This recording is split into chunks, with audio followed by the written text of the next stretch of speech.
तो आज की क्लास में हम लोग मिरर फार्मूला को डिस्कस करेंगे और मिरर फार्मूला जो है वो जनरली हम लोग स्फेरिकल मिरर का डिस्कस करने जा रहे हैं। इससे पिछले वाले क्लास में आपने लाइट के बारे में जान लिया है, फिर आपने क्या है रिफ्लेक्शन के बारे में जान लिया है, फिर लॉज ऑफ रिफ्लेक्शन क्या होता है वो आपने जान लिया है, और उसके बाद हम लोगों ने स्फेरिकल मिरर का इंट्रोडक्शन भी देख लिया जिसमें आपने कार्टेशियन साइन लगाना सीख लिया है। अब आते हैं, बात करते हैं मिरर फार्मूला को, जिसको हिंदी में दर्पण सूत्र कहते हैं। तो दर्पण सूत्र को समझने के लिए सबसे पहले क्या करोगे आप? तो सबसे पहले इस फिगर को देखो। इस फिगर में क्या लिया गया है? एक कनकेव मिरर लिया गया है। क्या लिया गया है? कनकेव मिरर, जिसमें केव टाइप का पार्ट है, मुड़ा हुआ पार्ट है। दिख रहा है?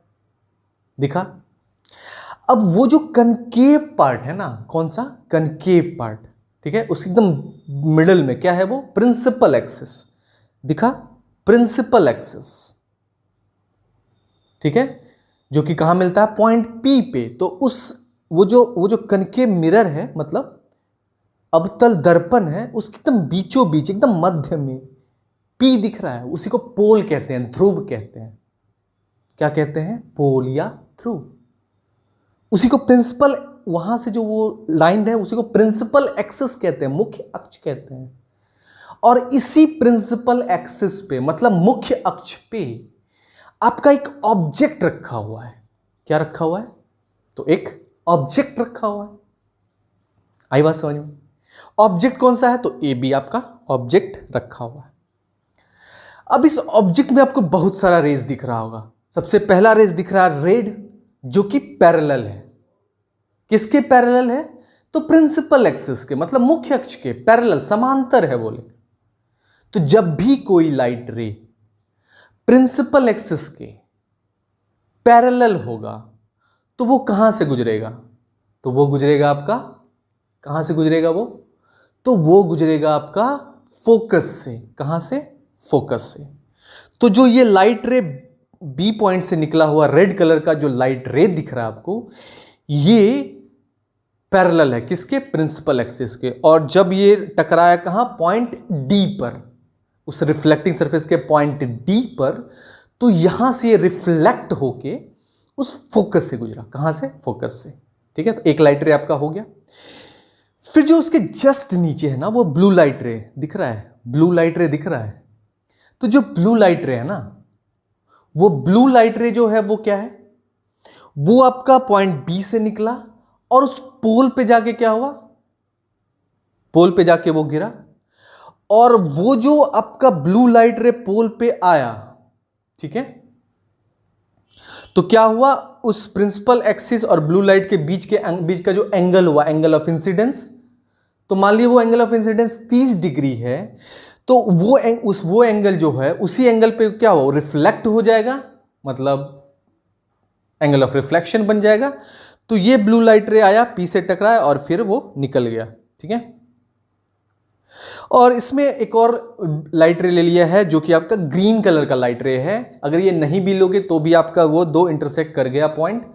लेकिन अगर आपको नहीं समझ में आया तो एक और प्लस पॉइंट जोड़ लो कि जब भी आपका लाइट रे पॉइंट बी से ग्रीन कलर का लाइट रे दिख रहा है, उसमें दिख रहा है, तो वो जो ग्रीन कलर का लाइट रे है ना, वो आपका कहां से गुजरेगा? तो वो गुजरेगा आपका ये जो है, मतलब आपका सेंटर ऑफ कर्वेचर है, ठीक है, वहां से गुजरते हुए वो वापस उसी लाइन पे वापस लौट जाएगा। सेंटर ऑफ कर्वेचर से गुजरते हुए क्या होगा? वो उसी पे वापस लौट जाएगा, रिट्रेस बैक, है ना। तो देखिए तीनों रे जो है वो एक पॉइंट बी डैश पे इंटरसेक्ट किया के, इसलिए जो वो ए बी ऑब्जेक्ट था उसका इमेज बन गया क्या? ए डैश बी डैश, मतलब ए बी जो ऑब्जेक्ट था उसका प्रतिबिंब बन गया ए डैश बी डैश। यहां तक क्लियर है? ठीक है। तो जो ए बी ऑब्जेक्ट था, उस ऑब्जेक्ट का आपका इमेज बन गया ए डैश बी डैश, है ना। तो इसमें हम लोग क्या करने वाले हैं? तो हम लोग सबसे पहला इसमें क्या करने वाले हैं, जो ट्रायंगल बी पी ए है, ट्रायंगल बी पी ए दिख रहा है आपको? एग्जैक्टली बी पी ए, उस फिगर में गौर से देखो, बी पी ए। और फिर देखो triangle B dash P A dash. कौन सा triangle? B dash P A dash. दिखा? दिखा B dash P A dash? ये दोनों क्या है? सिमिलर है। क्या है, सिमिलर है। सिमिलर है, कैसे है सिमिलर? तो उसमें देखो एंगल पी ए बी, उस ट्रायंगल में देखो, बड़े वाले ट्रायंगल को, एंगल पी ए बी, और दूसरे वाले ट्रायंगल में जाओ और वो छोटा वाला ट्रायंगल उसके नीचे है वो उसको देखो, उसमें देखो P A dash B dash, दोनों 90 डिग्री है। क्या है? 90 डिग्री, 90 डिग्री है। तो इसलिए दोनों कोण क्या है, इक्वल है। फिर उस तरह से जाओ एंगल बी पी ए में, कौन सा एंगल? तो एंगल बी पी ए दिखा। अब उस वो एंगल में जाने के बाद फिर देखो angle B dash P A dash, कौन सा एंगल देखोगे? B dash P A dash. अब ये दोनों एंगल क्या है, इक्वल है। क्यों? क्योंकि एंगल ऑफ इंसिडेंस जो होता है, आपतन कोण जो होता है, वो इक्वल होता है किसके? एंगल ऑफ रिफ्लेक्शन के, परावर्तन कोण के। ठीक है। फिर उसके बाद देखो एंगल ए पी बी दिखा, एंगल ए पी बी, और फिर देखो angle A dash B dash P, A dash B dash P, दोनों इक्वल है। क्यों? क्योंकि कोई भी ट्रायंगल का जब दो एंगल इक्वल है तो तीसरा इक्वल होगा, क्योंकि sum of all the angle of a triangle is 180 degree. ठीक है। तो इसलिए जो ट्रायंगल बी पी ए है वो सिमिलर होगा किसके? तो एंगल बी डैश पी और ए डैश के। ठीक है। तो ये एंगल एंगल एंगल, कोण कोण कोण से क्या हुआ, सिमिलर हो गया। अब चूंकि ये ट्रायंगल सिमिलर हुआ, क्या हुआ? सिमिलर हुआ, तो इसलिए जो इसका साइड है, मतलब जो प्रोपोर्शनल साइड है, कौन सा साइड? तो वो जो साइड है आपका A dash P, A dash by B, A dash B dash, sorry image वाला पार्ट देखो, ए डैश बी डैश दिखा, उसका रेशियो किसके साथ? तो ए बी के साथ। मतलब image distance A dash B dash upon object distance A B, वो क्या होगा? इक्वल होगा, बराबर होगा। किसके बराबर होगा? तो वो बराबर होगा आपका angle, sorry side P A dash के। साइड पी ए डैश देखो, पोल से इमेज का दूरी P A dash upon P A, P A मतलब ऑब्जेक्ट का दूरी दिखा। तो ये जो है ट्रायंगल बी पी ए और triangle B dash P A dash को सिमिलर करने से हुआ। सेम इसी तरह से फिर देखो आप ट्रायंगल कौन सा? डी पी एफ और ट्रायंगल बी डैश ए डैश एफ, मतलब triangle D P F, D P F दिखा दिखा। अब उस डी पी एफ में आप सोचोगे वो क्या है? एक कर्व पार्ट है, लेकिन आप ही सोचो, जब भी आप धरती पे रहते हो तो क्या धरती पे आपको एक स्ट्रेट लाइन नहीं खींच सकते हो? खींच ही सकते हो। स्ट्रेट लाइन का एक स्ट्रेट पूरा ऑब्जेक्ट सब दिखता है ना जी, एक स्ट्रेट रस्सी रख सकते हो ना, है ना? तो अर्थ लेकिन क्या है? गोल है ना, अर्थ तो एक गोल है, सब कुछ गोल गोल रहना चाहिए, लेकिन धरती पे तो पूरा स्ट्रेट लाइन दिखता है ना। तो जब एक बहुत लार्ज स्फेरिकल मिरर ले लोगे, क्या बहुत लार्ज स्फेरिकल मिरर होगा, तो लार्ज स्फेरिकल मिरर का जो ये सरफेस है ये क्या हो जाएगा? एकदम प्लेन हो जाएगा, वर्टिकल हो जाएगा। ठीक है। तो इसलिए आपका क्या है इसलिए आपका पीडी जो है वो क्या है? पीडी एक स्ट्रेट वर्टिकल लाइन हो जाएगा, एक स्ट्रेट वर्टिकल लाइन हो जाएगा। क्या हो जाएगा? एक स्ट्रेट वर्टिकल लाइन हो जाएगा। और जो ये ट्रायंगल डी पी एफ है और जो ट्रायंगल आपका बी डैश ए डैश एफ है, ये भी सिमिलर हो जाएगा। ये भी क्या हो जाएगा? सिमिलर हो जाएगा। सेम उसी तरह से ए सिमिलरिटी से, जिसमें आप अगर एंगल बी डैश ए डैश और एफ जो है वो इक्वल होगा किसके? एंगल डी पी ए के। दोनों चूंकि 90 डिग्री है इसलिए दोनों क्या हो जाएगा? इक्वल हो जाएगा। सेम उसी तरीके से आपका जो A dash F B dash है, A dash F B dash है, वो इक्वल हो जाएगा किसके? तो डी एफ पी के, वर्टिकली अपोजिट कोण, अभियंतर कोण। तो angle A dash F B dash is equal to angle D F P, और जो रेस्ट जो पार्ट है, रेस्ट जो एंगल है angle A dash B dash F, A dash B dash F, वो इक्वल हो जाएगा एंगल एफ डी पी के। तो इस तरह से आपका क्या हो जाएगा? दोनों ट्रायंगल सिमिलर हो गया।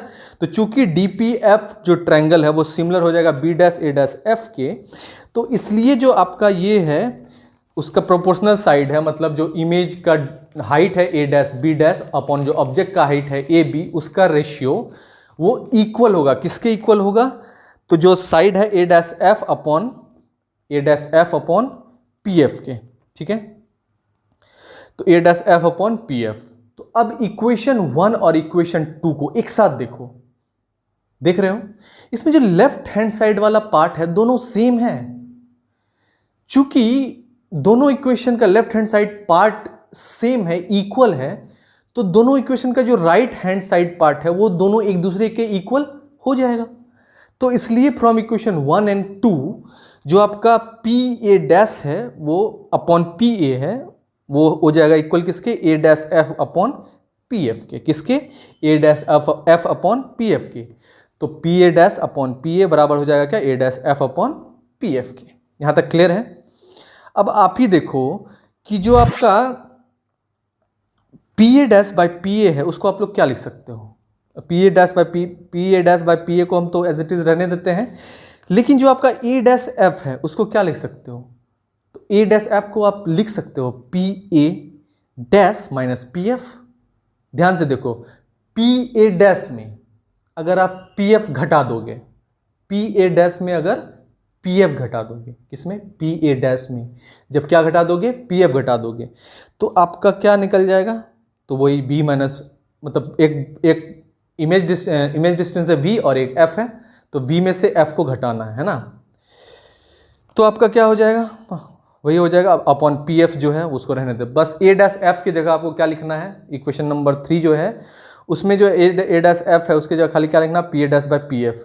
अब देखो सब में कार्टेशियन साइन लगा दो, सब लेफ्ट साइड है, चूंकि इमेज डिस्टेंस है, पी ए डैश बराबर क्या हो जाएगा, माइनस बी, क्योंकि लेफ्ट साइड है, तो लेफ्ट साइड में क्या होता है, निगेटिव होता है, तो माइनस वी लगा देंगे इसके जगह। पी ए भी ऑब्जेक्ट भी लेफ्ट साइड में, इसलिए माइनस यू लगा देंगे ऑब्जेक्ट डिस्टेंस। उसके बाद पी ए डैश जो है वो इमेज डिस्टेंस, इसलिए इसमें माइनस वी लगा देंगे, और जो फोकल लेंथ है उसमें भी माइनस लगा देंगे। तो ये सब लगाने के बाद क्या हो गया, ये सब माइनस माइनस कैंसिल होकर हो गया इक्वेशन क्या, B by U is equal to V minus F by F. अब देखो इसमें v बाई, अब देखो इसको अगर स्प्लिट करोगे तो v by U as it is रहने दो, फिर वो जो माइनस का साइन उसके बीचों बीच से अलग कर देंगे, तो v बाई एफ एक बार लिख देंगे और फिर माइनस देके f बाई एफ, तो f बाई एफ आपका 1 हो जाएगा, तो इसलिए फाइनली क्वेश्चन हो जाएगा v by U is equal to v by F minus 1। ठीक है, तो v by U is equal to v by F minus 1, तो इसलिए dividing both side by v, इसलिए दोनों साइड को हम लोग किससे डिवाइड करें, v से, तो इसलिए क्या हो जाएगा 1 बाय v इंटू यू। अब देखो v बाई यू को v से डिवाइड करेंगे तो v कैंसिल हो जाएगा, उस तरह से v बाई एफ को अगर v से डिवाइड करेंगे तो v कैंसिल हो जाएगा, और 1 को जब v से डिवाइड करेंगे तो 1 बाई v हो जाएगा, तो इसलिए फाइनल आंसर क्या हो जाएगा, 1 by v plus 1 by U is equal to 1 by F. तो 1 by v plus 1 by U is equal to 1 by F. आई बात समझ में, यहाँ तक क्लियर हम लोग। तो यही आपका क्या है, ये है आपका मिरर का इक्वेशन। आई होप कि मिरर इक्वेशन आपको समझ में आया होगा। अगर समझ में नहीं आया है तो आप इसको प्लीज़ एक रिपीटेड मोड में एक बार और देख लो, ये आपको पूरे अच्छे तरीके से समझ में आ जाएगा। तो आई होप कि ये चीज़ आपका ये कंसेप्ट क्लियर हुआ होगा। तो फिर आने वाले क्लासेस में रे ऑप्टिक्स में हम लोग देखेंगे और सब इंटरेस्टिंग चीज़। आज के लिए बस इतना ही, फिर मिलते हैं आपसे नेक्स्ट क्लास में।